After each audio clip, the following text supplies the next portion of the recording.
I kind of think that I like seeing that Pierce, and I hate that we don't see that really much more. We kind of start to see him turn back to being like the douche again.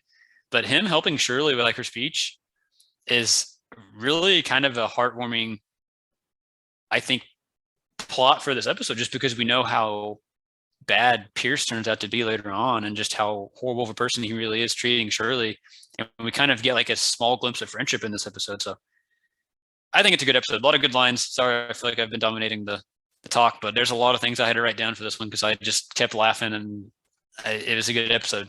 A lot of good moments. No, and something you even said at the end with like the Shirley and Pierce thing too, where like it was nice to not see creepy Pierce because they really could have like that they could have went that angle and like it would have it would have been accurate to the character.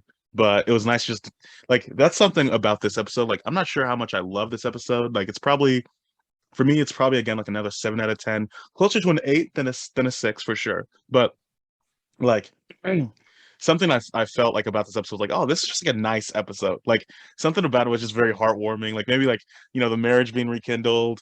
Um, well, another cool thing that like doesn't happen, which I'm really glad about, is like Jeff at the end doesn't like try to take a pass at Britta or like like it's not nothing like that. Like Abed and Troy growing their friendship. Shirley and Pierce like good to each other, and something with the Pierce thing too is that I started like trying to do that, like the hand somebody a sandwich. Don't put your hand over them, but gotta like no, you just dropped a sandwich. Like the hand, you gotta hand them a sandwich. I was like that. I feel like that's actually kind of decent advice, and like it's like I'm giving something to something. I'm not trying to suppress anybody. I'm giving, and like Yeah. I liked that.